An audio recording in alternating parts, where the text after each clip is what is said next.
সেই কর স্বরূপ যখন রাজা হরিশ্চন্দ্র গুরুদেবকে বললেন, গুরুদেব তাহলে আমার কর স্বরূপ আপনি আমার রাজ ঐশ্বর্যটা নিয়ে নিন। তখন গুরুদেব বললেন, রাজা তুমি তো আমাকে আগেই তোমার সারা রাজ্যটাই দান করে দিয়েছো, অতএব রাজ্যই যখন আমার, তখন তোমার রাজকোষাগারের অর্থ ধন ভাণ্ডার সেটাতে আমার তোমার ভাগ কোথায় থাকে? তুমি তোমার রাজবেশ পরিত্যাগ করো, তুমি আমাকে অন্য দক্ষিণা দাও। দানের দক্ষিণা দেওয়ার জন্য রাজা হরিশ্চন্দ্র কি করেছিল? তার রাজ্য ছেড়ে স্ত্রী শৈবা পুত্র রহিতাশ্বকে নিয়ে রাজ্যের বাহির হলেন কর আদায়ের জন্য। সে তো রাজা ছিল, কিন্তু তার অবস্থা কি আজ হলো? পথের ভিখিরি। রাজ্য পার হয়ে এসেছে নদীর ঘাটে, নদীর ঘাট বেরোতে হবে তবেই অন্য রাজ্য। ঘাটে এসে দেখছে মাধব সেই ঘাটে দাঁড়িয়ে আছে নৌকায়। মাধবকে বলছে, মাধব আমায় চিনতে পারছিস মাধব? আমি যে তোদের সে রাজা হরিশ্চন্দ্র রে, কিন্তু আজকে আমি সে রাজা তোদের আর নেই। আজ আমি পথের ভিখিরি, তোর চাইতে ভিখিরি। তোকে দেওয়ার মতন একটা করি সেটাও আমার কাছে নেই। আমি তোর হাতে ধরি মাধব, তুই আমায় পার করে দে, পার করে দে। এমন সাধে রাজ্য ছাড়ি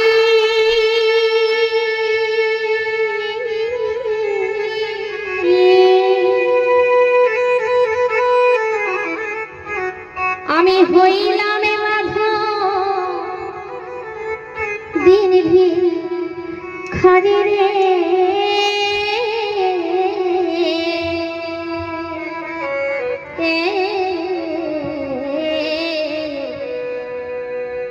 ওকে মাধব রে,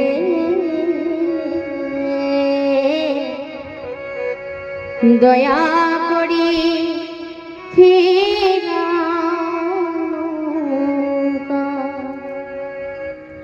ও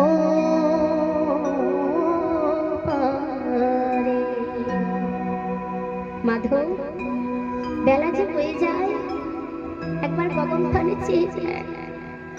পুবের বেলা গেছে গনি,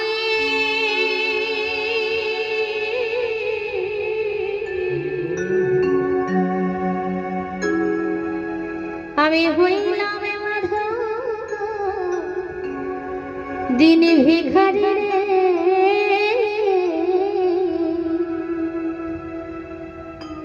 মাধব রে,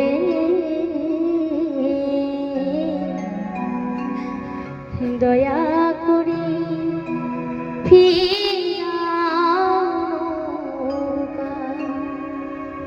ও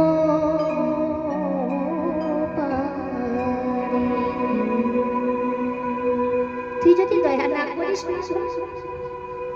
আমার ওই পারে যাওয়া যাবে না। কারণ এই রাজ্যের সব কিছু আমি গুরুদেবের চরণে দান করে দিয়েছি, কিন্তু দানের দক্ষিণা আমাকে ওপারে যেতে হবে। গুরুদেবের দানের দক্ষিণা দক্ষিণা উপার্জন করে আমাকে গুরুদেবের দক্ষিণা ঋণ শোধ করতে হবে।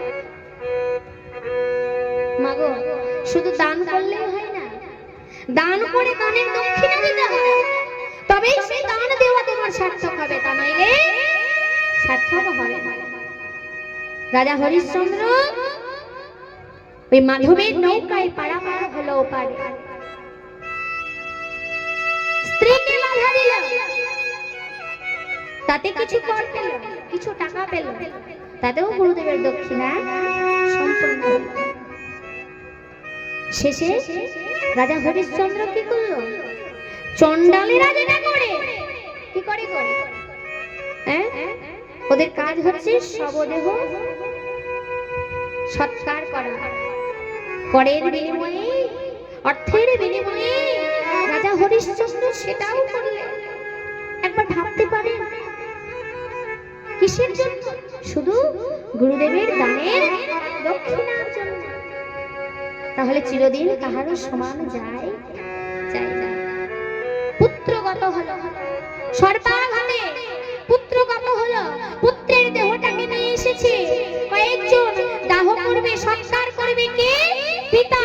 যখন সে পুত্রের মুখটা দেখতে পেল, হাহাকার করে কেঁদে উঠল, এই কি আমার,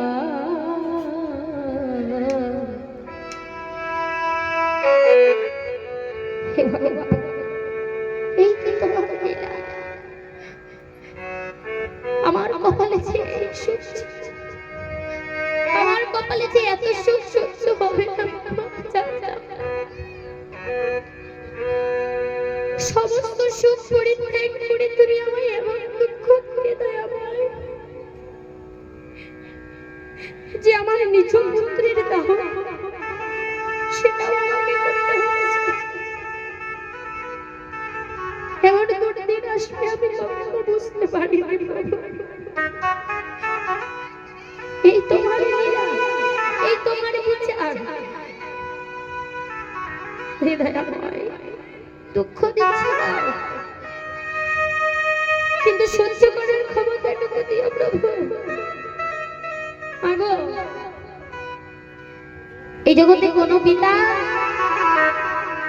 পারবে নিজের সন্তানকে নিজে হাতে দাহ করতে?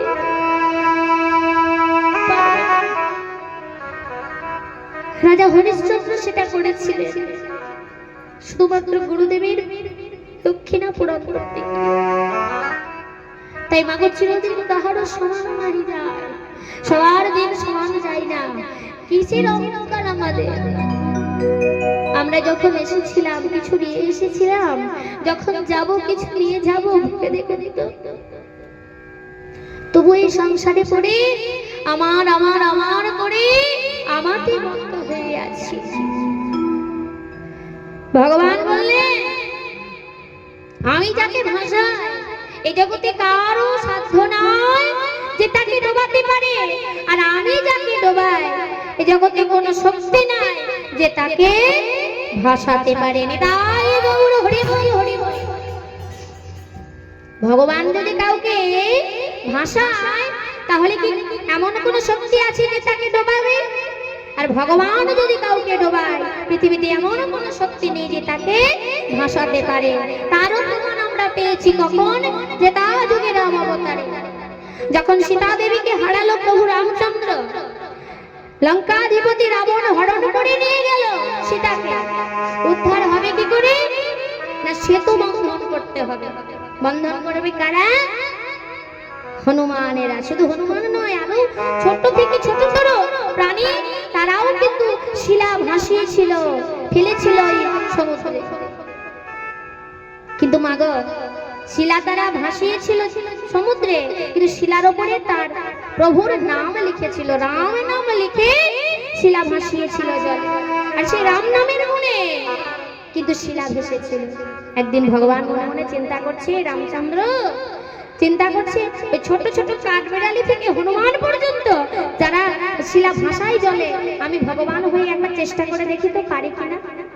এই বলে রাতের অন্ধকারে, ভগবান তো সবার সামনে যদি এটা করতে যায় তাতে যদি ব্যর্থ হয় তাহলে তাকে ভগবান বলে কেউ আর গ্রহণ করবে না। কাজে রাতের অন্ধকারে সবাই যখন ঘুমিয়ে গেছে, প্রভু রামচন্দ্র গিয়েছে সমুদ্রের তটদেশে, আর একটা পাথর নিয়ে সমুদ্রের জলে ফেলেছে। আর যেই না সমুদ্রের জলে পাথর ফেলে দিয়েছে, দেখলো কি তারই ফেলা পাথর সমুদ্রের জলে ডুবে গেল, ভাসলো না। রামচন্দ্র মনে মনে ভাবলো এই পাথরটা বোধহয় একটু বেশি ভারী হয়ে গেছে, ওই জন্য ডুবলো না, ভাসলো না, ডুবে গেল। আচ্ছা ওর থেকে একটা মাঝারি পাথর ফেলে বলে প্রভু রামচন্দ্র আরেকটা মাঝারি পাথর ফেললো সমুদ্রের জলে। বাবা কি হলো? সেই পাথরটাও জলে ভাসলো না, ডুবে গেল।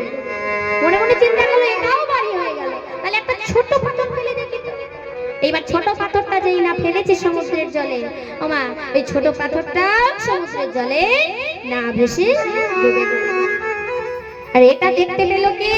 দূরে লুকিয়ে দাঁড়িয়ে ছিল প্রভুর ভক্ত হনুমান।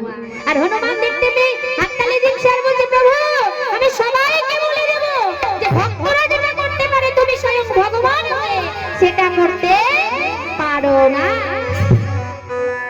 প্রভু রামচন্দ্র হনুমানকে নিজের কাছে ডেকে এনে বলছে, হনুমান শোনো, তুমি দেখেছো কাউকে বলো, যদি বলে দাও তাহলে আমাকে ভগবান বলে আর কেউ বুঝবে না।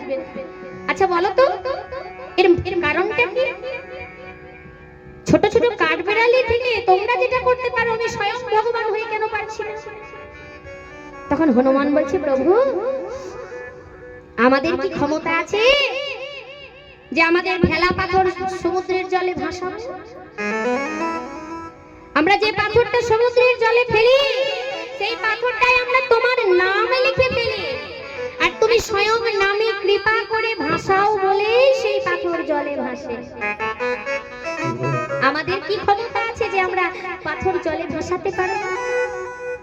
কিন্তু তুমি নিজে স্বয়ং প্রভু রামচন্দ্র, আমরা তো নামটাকে ভাসাই, তাই সেই নামের কৃপায় পাথর ভাসে, আর তুমি স্বয়ং নাম নামি, এতে কোনো অভেদ নেই, নাম নামে সমান।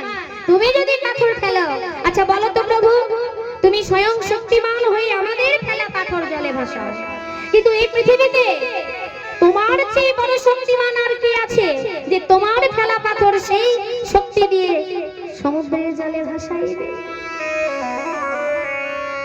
যখন হনুমান যুক্তি দিয়ে ভগবানকে কথা বলেছে, তখন ভগবান বলছে, না না হনুমান তুমি ঠিকই বলেছো, কারণ ভগবান হচ্ছে সর্বশ্রেষ্ঠ শক্তিমান, তার উপরে আর কোনো শক্তি এই পৃথিবীতে নেই। তাই সে যদি কাউকে ভাসায়, এই পৃথিবীতে কোনো শক্তি নেই যে তাকে ডোবাতে পারে, আর সে যদি মনে করে যে আমি ডোবাবো, তাহলে পৃথিবীতে এমনও কোনো শক্তি নেই যে তাকে ভাসাতে পারে। বুড়িমা বলছে, জটিলারে ধনের অহংকার করিস না। তবে যাই হোক, এসেছি যখন তোদের বাড়িতে, সবাইকে তো বৃন্দাবনে হাতে ধরে বিচে কিনে শেখালাম, বাকি আছে তোর ওই বৌমা, মানে আমার